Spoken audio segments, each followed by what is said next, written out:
Bonjour Michel. Bonjour Bernard. Alors, Voilà, nous sommes le 17 avril au jardin d'Albec. Et bon, chaque année on fait quelques nouvelles expériences. Et ici, on va encore renouveler une expérience sur les pommes de terre. Donc, on a un peu réfléchi à la façon dont on traite les terres, c'est-à-dire qu'on a toujours l'habitude de travailler le sol. Bon, on ne peut plus parler de labour, mais enfin, on aère le sol quand même. Donc en général, ici, on passe quand même la fraise du motoculteur. Donc on émiette quand même les 10 à 15 premiers centimètres du sol. Donc on essaie déjà de ne pas trop mélanger les différentes couches du sol. Mais ici, sur cette parcelle-ci, qui fait à peu près 70 mètres carrés, on ne va pas faire d'aération du sol du tout. Euh, et alors, voilà. Donc cette parcelle ici, on va la diviser en trois. Donc il y a trois bandes de culture.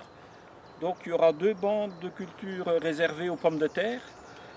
Et c'est justement sur ces parcelles-là que l'on va faire un test. Donc ici, on mettra quatre rangées de pommes de terre, deux rangées dans lesquelles on aura aéré le sol, mais de façon, je veux dire, en respectant les couches, donc avec la grelinette ou ouais. actibèche, on appelle ça aussi actibèche. Donc simplement aérer le sol sur la moitié de cette bande et l'autre moitié rien du tout. Donc on ne fera pas de labour de sol du tout. Mais pour ce faire, bon, on se dit bon, un sol peut être compacté avec l'hiver, avec les pluies, etc. Donc on sait qu'il y a un labour naturel qui se fait par les insectes qui sont dans le sol, donc les vers de terre et autres insectes. Donc ça, c'est ce qu'on voit à l'œil nu. Mais alors, il y a tous les micro-organismes du sol qui, eux, travaillent aussi et que l'on ne voit pas. Donc je parle en général des bactéries et des champignons. Alors, ces micro-organismes du sol ne travaillent pas gratuitement comme ça pour nous faire plaisir. Non, ce n'est pas du tout leur but. Leur but, c'est ils pensent à eux. Donc, ils se nourrissent. Donc, ils doivent se nourrir et donc ils cherchent de la nourriture. Donc, c'est pour ça qu'ici, on a couvert ces deux parcelles qui sont destinées aux pommes de terre avec ici du fumier de cheval. Donc pendant tout l'hiver, on ramène du fumier de cheval et on a couvert ces deux parcelles avec du fumier. Donc ce sont des déchets organiques qui sont transformés par les micro-organismes du sol. Donc avec le passe-passe des vers de terre et les micro-organismes et les excréments de toutes ces déjections de tous ces insectes, ça ameublit le sol aussi. Donc je crois que tout le monde est conscient de ça. Alors quand on voit dans l'agriculture classique, on utilise des tracteurs de plus en plus puissants avec des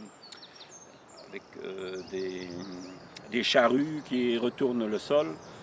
Tout ça, ça ne doit pas être très bon parce que souvent on utilise déjà beaucoup l'énergie fossile, donc le pétrole pour faire tout ça. Et ensuite lorsqu'on a labouré un coup, on est obligé de repasser plusieurs fois avec d'autres machines pour extirper, fraiser dedans, pour ameublir. Voilà, il faut au moins 2, 3, 4 passages de machines avant qu'on puisse utiliser le sol. Et tout ça, on a aussi mélangé toutes les couches du sol. Donc les micro-organismes ne sont plus tout à fait à leur bonne place. Donc celles qui travaillent en surface du sol sont enterrées et les autres qui travaillent en sous-sol, ils sont mis à l'air, donc ce n'est pas du tout la bonne solution.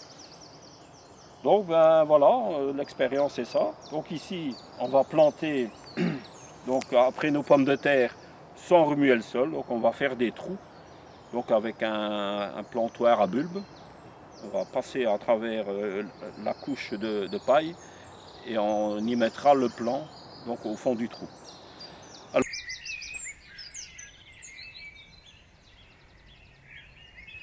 Alors, notre ami Robert est occupé à l'autre bande de culture qui est destinée aussi aux pommes de terre. Et là aussi, on n'a pas du tout travaillé le sol. Et voilà, Robert ici place, donc à tracer un sillon, comme il fait d'habitude, pour y déposer ses plants de pommes de terre. Donc là, il n'y a pas eu de travail du sol non plus. Et bon, plus ou moins, on voit quand même que le sol, bon, il y a quand même eu des fortes pluies ici le week-end passé. Donc nous sommes mardi aujourd'hui. Et voilà, la terre est quand même grumeleuse, noire. Voilà, donc même ici, on a l'impression que c'est compact, mais non, ça se défait bien. Voilà. Donc c'est vraiment, ça a l'air d'être du bon, Robert. On va laisser sécher encore aujourd'hui. Voilà, donc la technique à Robert, c'est d'ouvrir le sillon, de laisser réchauffer un peu le sol. Donc il y met un peu ses engrais qu'il ajoute, des engrais organiques et de la cendre de bois. Ensuite il dépose ses plants de pommes de terre et il referme le sillon. Voilà, donc ici il y aura aussi 4 rangées de pommes de terre plantées sans labour de sol. Et voilà.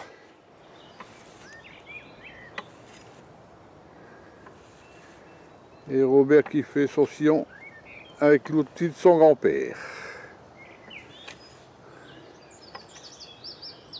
C'est pas trop dur, Robert? Ça va, non? C'est extraordinaire avec la pluie qui a tombé. C'est comme presque dans du beurre. Mais bon.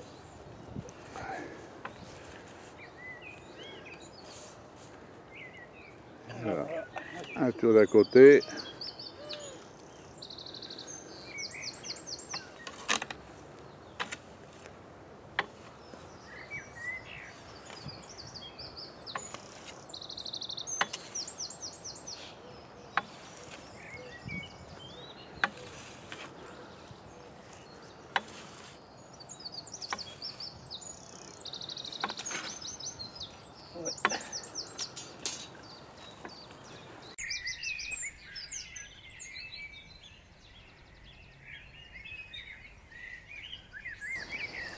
Voilà, donc la bande de culture ici pour les patates, donc j'ai divisé en deux. Donc la partie près des framboisiers sera simplement aérée par l'actibèche. Donc on peut considérer qu'il y a eu un travail du sol, mais sans bouleverser les couches. Donc on voit bien que le paillis reste bien à sa place. Alors là à côté, ben là je ne passerai rien du tout. Je vais simplement faire des trous et simplement y déposer des plants de pommes de terre telles quelles. Oh, ben, la terre a l'air d'être bonne, hein. Ah oui, oui, oui. Et pourtant il y a eu des pluies ici le week-end passé, donc il y a 2 jours. Bon, on voit évidemment qu'il y a de l'humidité dans le sol, mais bon, ce n'est pas compacté. On voit qu'il y a eu une activité quand même des vers de terre. Donc on va certainement en voir. J'en ai vu là, mais bon, je pense qu'il est tombé. Tombé dans le fond. Ah ouais. Mais bon, voilà, le but c'est qu'on leur mette la nourriture et qu'ils viennent se déplacer et qu'ils aèrent notre sol. Donc. Bien sûr, on regardera la différence de rendement, parce que le but c'est ça aussi. Voir si on obtient le même rendement dans un sol non travaillé que dans un sol travaillé. Ah oui. C'est pour ça qu'ici on mettra donc 2 variétés différentes et plantées sur dans 2 sols différents aussi, donc un sol travaillé, un sol non travaillé. Donc c'est quoi? Ce sont des Adora et Charlotte. Ah oui.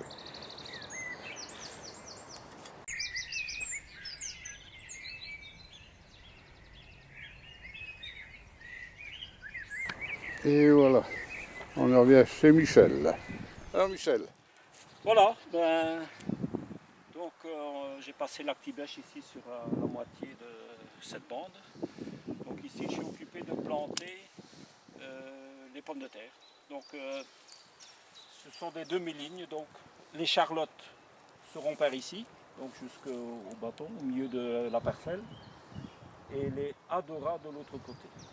Donc il y aura 2 demi-rangées de charlottes plantées dans une terre qui a été remuée, et 2 demi-rangées qui vont être plantées dans une terre non remuée du tout, donc telle quelle. Pareil pour les Adora. Donc pour ça j'utilise un plantoir à bulbe, simplement, pour dire de laisser les couches telles quelles. Donc j'écarte simplement un peu la paille, voilà. On met dans le fond du trou. Et voilà, on remet un peu.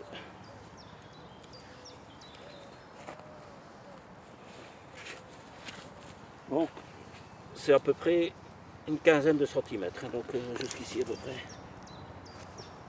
Ah ouais. J'ai mis une quinzaine de centimètres, voilà. Dans le fond du trou. Voilà. Et voilà.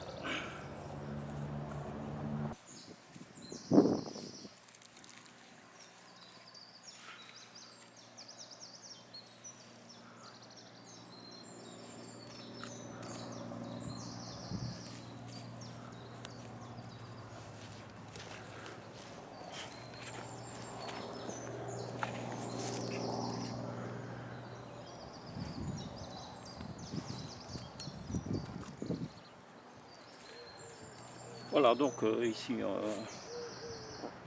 vais terminer les 2 lignes dans le sol qui a été remué, à l'Actibèche, à la grelinette.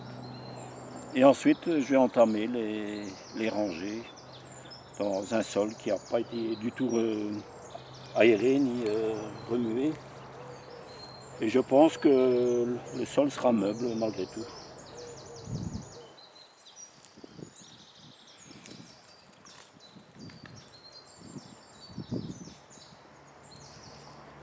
Oui, puis tu caresses bien la terre, hein, donc ça va pousser. Hein. Ah oui, oui. Hein? Je fais un petit bisou. Ben, ce qu'il peut y avoir, c'est que pour la levée, il y aura peut-être un petit retard. Pourquoi? Parce que le sol est recouvert encore de paille et de fumier. Donc il est Donc plus froid. la terre se réchauffe un peu moins vite. Donc voilà, c'est simplement. Mais on a constaté l'année passée que celle qui avait été mise en profondeur, qui avait levé un peu plus tard, la production était là, donc, sans problème.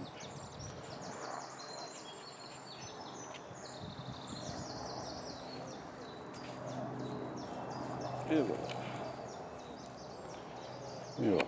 Voilà, et maintenant je vais passer aux Adora, donc Oui. la même chose. La Dora qui est une bonne pomme de terre. Hein. Oui, oui. Bon, comme son nom l'indique, Adora. Donc ça On doit l'adore.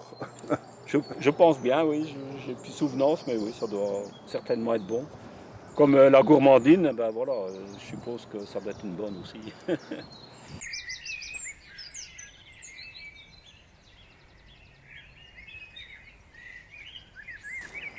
Et voilà, on est revenu. Voilà, je suis occupé ici à la dernière ligne de plantation, donc dans la partie non travaillée.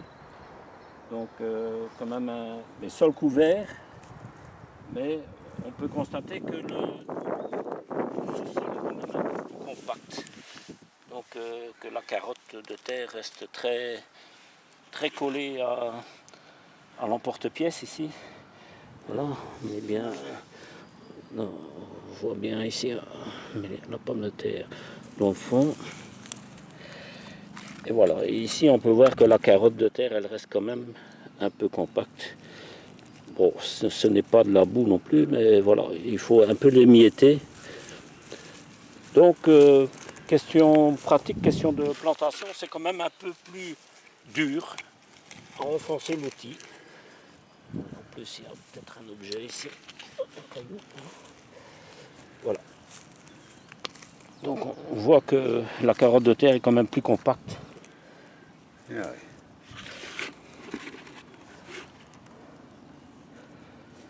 Voilà. Il germe en haut. Oui, c'est possible. Et voilà. Ouais, il y a un petit caillou.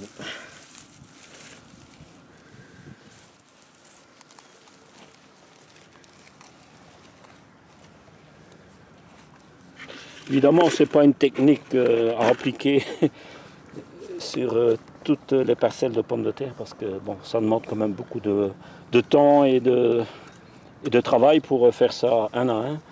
Mais ici, le but, c'est vraiment montrer Des expériences, quoi. une expérience et montrer si vraiment la production sera pareille.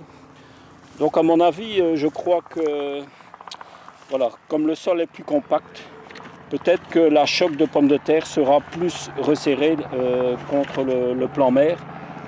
Et je ne sais pas, est-ce qu'il aura bien de la place pour se développer? Par contre, dans un sol plus aéré, voilà, il y a plus de place pour les tubercules se développer. Est-ce que, voilà, je ne sais pas si c'est... Je sais pas, je redoute ça, mais bon, c'est peut-être pas vrai. Bon, on verra bien. Il m'en manque deux ici, tiens. Il manque deux Charlotte, Robert. Je sais pas si c'est... Voilà. Vas-y, mais. Vas-y. Ouais. Hop. Merci. Et voilà.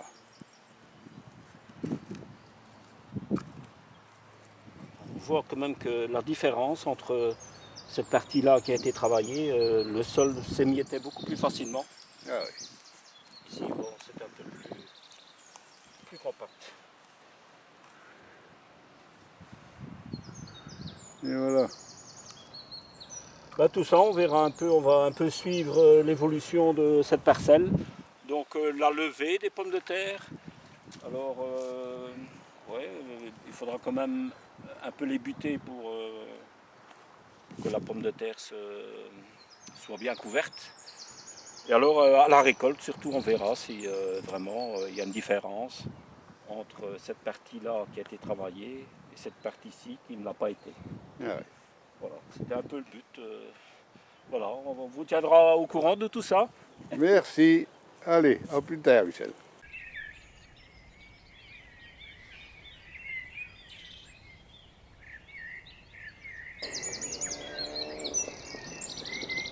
Voilà, nous sommes le 12 mai devant notre parcelle test, donc plantation des pommes de terre dans un sol non travaillé et un sol travaillé. Donc on peut voir ici à gauche les deux rangées dans un sol travaillé, donc celle située le plus près des framboisiers. Et alors les deux autres, plus au milieu de la parcelle, dans un sol non travaillé. Bon, il n'y a pas de différence à la levée, c'est pareil.